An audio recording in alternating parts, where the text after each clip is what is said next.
വരൂ ഗായ്സ്, ഐറാസ് വ്ളോഗിലേക്ക് എല്ലാവർക്കും സ്വാഗതം. ഇന്ന് നമുക്കൊരു മിക്സർ തയ്യാറാക്കിയാലോ. അതിനാവശ്യമായത് 2 കപ്പ് കടലമാവ്, 1/2 കപ്പ് അരിപ്പൊടി എന്നിവയാണ്.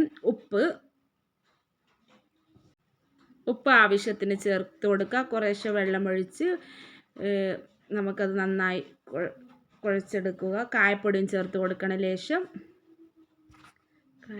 ചപ്പാത്തിക്കെല്ലാം കുഴച്ചെടുക്കുന്ന പോലെ നല്ല പോലെ കുഴച്ച് നമുക്ക് ഒരു പാത്രത്തിൽ മാറ്റി കുറച്ച് 10 മിനിറ്റ് റെസ്റ്റ് ചെയ്യാൻ വെക്കുക. എന്നിട്ട് ഇടിയപ്പം ചുടുന്ന പാത്രത്തിൽ ഇതുപോലെ നമുക്ക് ചുട്ടെടുക്കാം. ഞാൻ നേരത്തെ എണ്ണ ചൂടാൻ വെച്ചിട്ടുണ്ടായിരുന്നു. എണ്ണ നന്നായി ചൂടായിട്ട് വന്നിട്ടുണ്ട്. ഇതുപോലെ നമുക്ക് ചുറ്റിച്ചെടുക്കാം. കുറേശ്ശെ സിമ്മിലിട്ട് ചെയ്തെടുക്കണം, ചുറ്റിയെടുക്കണം. നമുക്ക് വെളുത്തുള്ളിയും കറിവേപ്പിലയും ഒന്ന് വഴറ്റിയെടുക്കാം.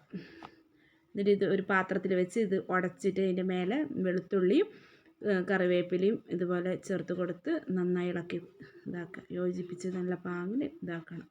എന്നിട്ട് നമുക്കിത് വേറൊരു പാത്രത്തിൽ മാറ്റാം. ഈ വീഡിയോ ഇഷ്ടപ്പെട്ടാൽ ലൈക്ക് ചെയ്യുക, സബ്സ്ക്രൈബ് ചെയ്യുക, ഷെയർ ചെയ്യുക. ഇതുവരെ കാണാത്തവരാണെങ്കിൽ ഒരു ബെല്ലൈക്കണും കൂടി അമർത്തിക്കുക. ഈ വീഡിയോ ആദ്യമായിട്ട് കാണുന്നവരാണെങ്കിൽ സബ്സ്ക്രൈബ് ചെയ്യാൻ മറക്കല്ലേ. അടുത്ത വ്ളോഗ് കാണുന്നവരെ എല്ലാവർക്കും ബൈ.